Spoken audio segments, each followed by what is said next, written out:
This week on Adjusting, we are talking about mental filtering, and we're calling out your brain for its dramatic tendencies and teaching it some new tricks.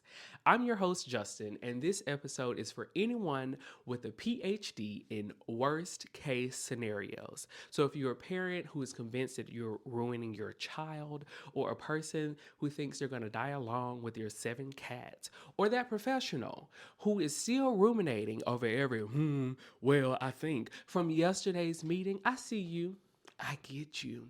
And I am here to help you adjust those anxious thoughts one conversation at a time. Because let's face it, your brain might be a harsh critic, but you're the one who gets to write the full review. So let's dive in. Welcome to Adjusting.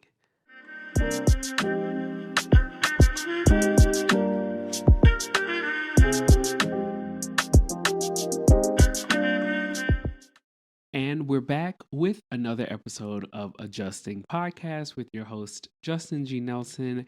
And this episode is for my Virgos. It's for my Virgos because I feel that Virgos, one pet peeve, one thing that they pride themselves on doing is always finding that one thing that could be better.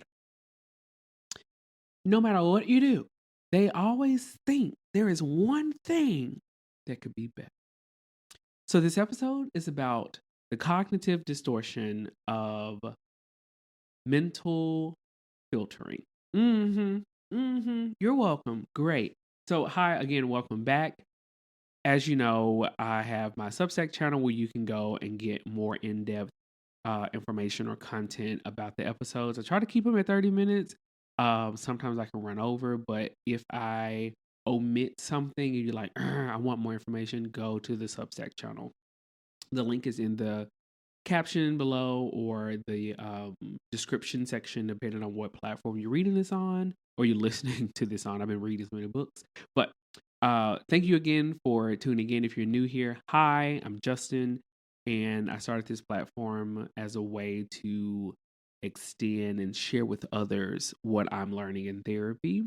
And yeah, so I like to start all my episodes with a grounding exercise, a breathing exercise, so that we can be just in the same headspace, in the same wavelength, if you will. So if you're driving, focus on the road. Please focus on the road. If you are home and in a space where you can just give yourself a minute to check in and do some sacred breathing and some grounding exercises, I invite you to do so now. So if you can, just put your feet flat on the floor. Relax your ankles, relax your shins, relax your knees, relax your thighs and your hips, your stomach, relax your chest, relax your shoulders, relax your neck, your chin, relax your feet, your nose, your eyes, your forehead. Close your eyes. And we're going to breathe in for 4. We're going to hold it for 7. And we're going to let it out in 8 counts. Let's begin. Breathe in, 2, 3, 4. Hold it, 1, 2, 3, 4, 5, 6, 7. Out, 1, 2, 3, 4, 5, 6, 7, 8. How you feel? Good. Are you going to do one more breathing, just a regular inhale, exhale? We're not going to do another 4, 7, 8. And on the count of 3, we're going to breathe in and breathe out. Ready? 1, 2, 3. Breathe in and out. All right. So, hi, welcome. Let's talk about this cognitive distortion, mental filtering. So, imagine you're at a restaurant and you have a friend that can literally find anything wrong with everything. It can even be the menu. Like, I know Cheesecake Factory menu is about as long as the Bible. It won't even be that. They can say the waiter's shoes look Are you paying their bill? Did you buy those shoes? Shut up. But sometimes that is what your brain does when it is dealing with anxiety and it uses the cognitive distortion of mental filtering. So, mental filtering is your brain's impressive ability to spotlight every single negative detail while treating positive experiences like they're invisible. Literally. Think of it as having a Google search that only shows the bad reviews. Never shows the good, nothing. It's just always focusing on the negative. And I know some people are wired, like with that one person that's being negative is the person that's being honest, and I'm gonna hone in on that because like I want everybody to like it. Everyone's not gonna like everything. A lot of people don't like my podcast because it's not messy. That's fine. I still get downloads. Okay. I'm fine. If you're listening here, if you made it this far, thank you. That means a lot. So the thing is, this shows up different for all of us. So for parents, and we're talking about parents this week, it's reading your child is bright and creative, just needs to focus more on math. And now you what you hear, my child is failing at every single thing. No, no, no, no. They said they're bright and creative. Okay, just need to focus on math. Just focus on math. What's wrong with that? You focus on one tantrum in Walmart while forgetting the 20 sweet moments. Just before y'all walked in, the baby said, Mama, Daddy, I love you. You are amazing parent. Thank you for being great. Thank you, blah, blah, blah. And they get in and throw a tantrum because you snatched that Oreos from you, and now you're embarrassed and thinking you got the baddest child in Walmart. Like, no, your child. Okay. The teacher mentions your kid needs to work on sharing, and subtly you're convinced you're raising a psychopath. Stop it. Or for my single people. Now, I know I've been talking about my dating, but right now I'm still single. Okay. For us single people, tap in. It's having a lovely dinner party where you've surrounded yourself by your friends and then fixated on being the one without a plus one. Yeah. And deciding this confirms you're meant to be single forever. Or every wedding invitation becomes evidence that you're behind in life. Like, ooh, can I bring my brother? Can I bring a best friend? Can I pose as if I'm in a relationship? And I wanna bring in another group of people because Ebony and I had a podcast called Second Pew Podcast where we weren't really like deconstructing the Bible and Christianity and the Black church, but we wanted to create a different section for conversation so that we can just say, okay, but why? Ask the question, why?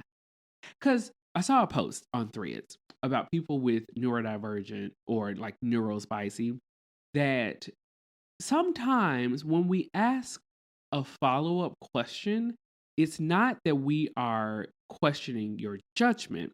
We are trying to gain more information to add to our brain to let us know, oh, okay, this is another way people view this. Or this instance may come across like this. So let me refrain how I say this so I don't offend anyone else.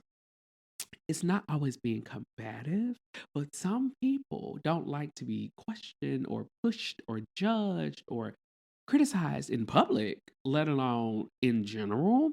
And we can't do that. Okay, tangent over. But for those deconstructing their faith, especially in the Black church, it's questioning one doctrine and subtly feeling like you're betraying an entire family legacy and community identity. It's just like we question the authenticity of certain themes or certain books or certain scriptures that people like to weaponize. And then instantly, when we're met with some type of judgment, it's just like, well, am I a bad Christian? Is Jesus not pleased with me? That's mental filtering. For my professionals, it's nailing a presentation, but replaying that one moment where you forgot a word, you skipped a slide, you pronounced something wrong, you said 1 million instead of 1 billion. Like it's like those little things. and you're like, well, my career is over. No, no, no, no. That's the difference between all or nothing thinking, catastrophizing, and mental filtering. Mental filtering is literally focusing on the negative, not doomsday, but just focusing on the one bad thing. Now, how does this play out in our real life? The exhausting part of mental filtering is how it masquerades as being thorough or realistic. Your brain genuinely thinks it's doing you a favor, again, by preparing you for disappointment. It's like having an overprotective mom. It's always the mamas, we talked about the bike and not everything else. But it's that overprotective mom who points out every potential hazard, but forgets to mention that you've been doing this for 30 years. But every day watch the news and it's just like, oh, well, I heard about this, so be careful. I told you about that. But thank you. Thank you so much. I'm going to be careful. We end up living in this strange parallel universe where we're simultaneously successful and convinced we're frauds. Loved and certain we're burdens, okay? Like I'm loved by some of the people, but I feel like my love is a burden to them and they feel obligated to love me. Wow. Oh, breathe. 478. Creative and sure, we're talentless because we haven't got that validation from other people who are probably looking for validation from other people. It's like a thing. It's like a web in a way. It's cognitively exhausting because you're essentially running two different operating systems, reality and your brain's dramatic interpretation of reality. Stop it. So the hidden cost, what's practically insidious about mental filtering is how it robs you of experiencing your actual life. Yeah, it's like I don't want to say your split personality in a way when it comes to mental filtering, like reality and the fake reality you've created. You're not fully present for celebrations because you're scanning for problems. You can't enjoy compliments because you're busy cross-referencing them with one criticism from last month. It's like watching a beautiful sunset through sunglasses and you're filtering out the natural light. Like, take the shades off, be in the moment. You miss joy. You miss joy in everyday moments because you're busy preparing for imaginary disasters. You miss joy. Say it with me. I miss joy in everyday moments because I'm too busy preparing for imaginary disasters. Relationships suffer because you're always looking for the catch instead of receiving love. Hello? Hello? Relationships suffer. Relationships suffer because you're always looking for the catch instead of receiving love. Professional growth is stagnant because you're too focused on past mistakes instead of taking new risks. Okay? There is so many videos on YouTube and other things. People so like, AI this. Learn it. Just learn it.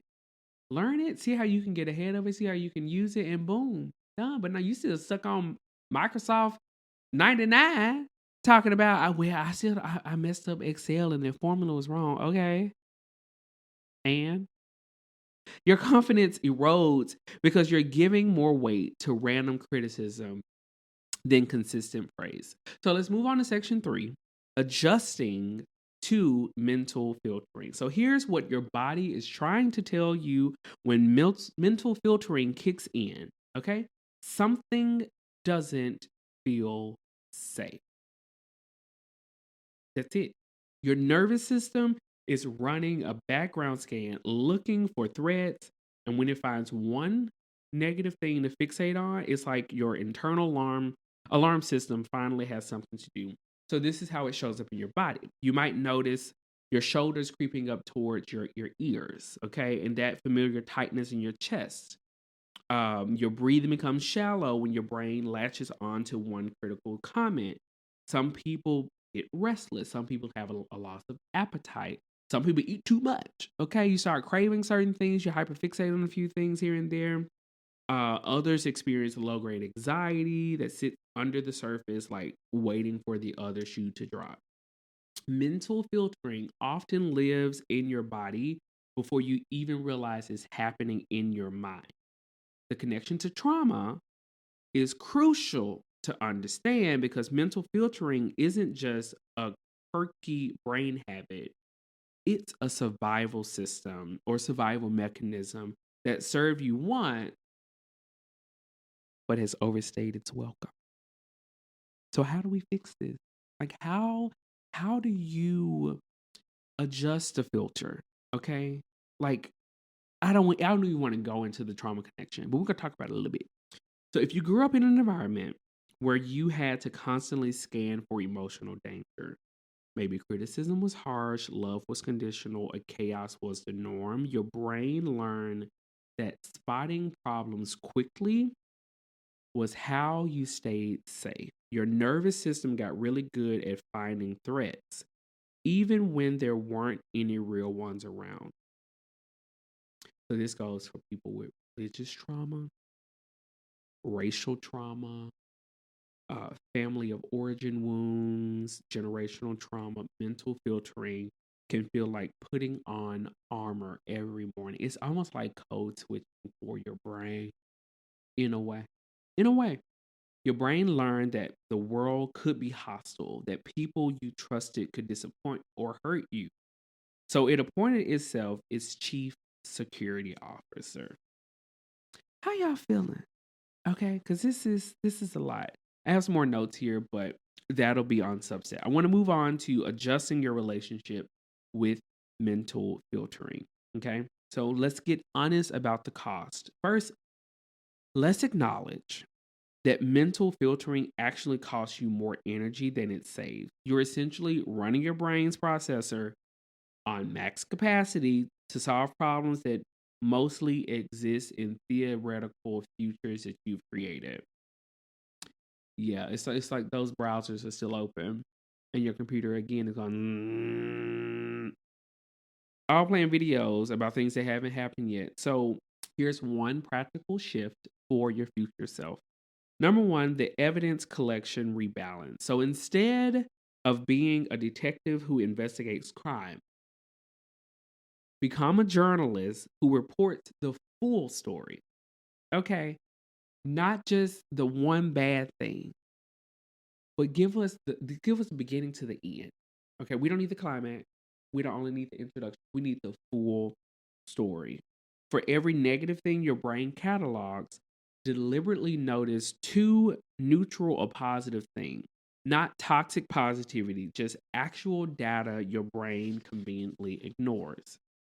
And then this kind of goes with the catastrophizing method as well, but the and practice. So stop letting your brain use but to erase good things. The presentation went well, but that one slide was weird. Shift that to the presentation went well and that one slide felt awkward. Okay. Both things can be true without canceling the other. Thank you. The future self framework. This is shift number 3. Ask yourself, will my 85-year-old self care that I stumbled over one word in that meeting? Or will she be proud that I spoke about at all? Most of what we filter won't matter to our future selves, but our courage usually will. That will shape us. It's just like, you know what? I can do that. I can mess up. I can forget a word in a song. Okay? I can question something in a sacred space but not feel like my life is over. I'm damned to hell. Like that's how you grow. That's how growth happens, by asking questions. And the fourth thing, the percentage reality check. So when your brain latches onto one negative thing, ask what percentage of today was actually this problem? Usually it's 3%. We have made that 3% the 97% and neglected the 97% that was actually good. So let's reframe that with the mental filtering. So for my parents, okay? Your child needs to see you model resilience more than perfection. When you fixate on every parenting mistake, you're teaching them that normal human moments are catastrophic failures. My single people, your worth isn't determined by your relationship status any more than it's determined by your shoe size. Okay? You are enough by yourself. Whoever gets to date you, just an added bonus. Okay? It's like spraying cologne at the end of a outfit, like you look good, but they just, add a little razzle dazzle. Mental filtering around dating keeps you in a scarcity mode when abundance might be trying to get your attention. This is something I talked about in season 2 about how I put up a wall when it came to dating. And there was probably a form of mental filtering there. Like I knew what I wanted, and then what I thought I knew what I wanted came up. It wasn't what I wanted, so the wall just kept getting bigger. And I was like, well, maybe it's me. Maybe it's me. I don't know. For people who are deconstructing faith, your spiritual journey can be both gratitude of what the church gave you and honest acknowledgement of what hurt you. Both can be true simultaneously. More on that on Substack, okay? But really quick, questioning doesn't mean you're losing faith. Questioning something that you've read or learned or heard about as a child, but now you have an adult brain, questioning that doesn't mean you're losing faith. It might mean you're finding your faith. You can honor your family's spiritual legacy, your ancestors, your generational things, while also creating your own path. Many people in your church community, they've had doubts too. Okay, they might not share it because some people are private in the church. You're not as alone as your brain tells you. And for my professionals, your value at work isn't contingent on flawless performance. Companies hire humans, not robots yet. And your ability to learn from mistakes is often more valuable than never making them. So let's work on building some reality check systems. So create a simple daily practice of noting 3 things that went well. Not life-changing victories, just really good moments. Okay, really good instances. The coffee tastes good. I caught the train on time. I finished a book. Like those things. You're training your brain to notice the baseline goodness that mental filtering obscures. Okay? So learning to see the full picture is actually a radical act. You're refusing to let your brain bully you into a smaller life. You're choosing to trust your experiences over your fears. That's not naive, that's brain. So, as we close, you're not broken for having a brain that focuses on problems. You're human with a nervous system that's doing its confused best to keep you safe. The goal isn't to become someone who never notices negative things. It's to become someone who notices the whole picture.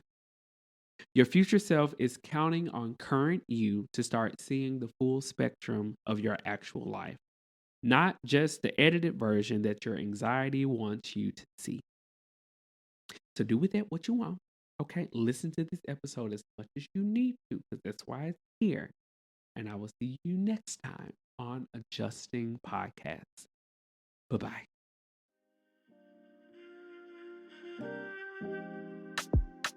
Thanks for tuning in to this week's episode. I hope you take something away to help you make the adjustments you need. Before you go, please take a quick second to share this with someone you care about. And if you can, please leave a 5-star rating and review on whatever platform you're listening to this on.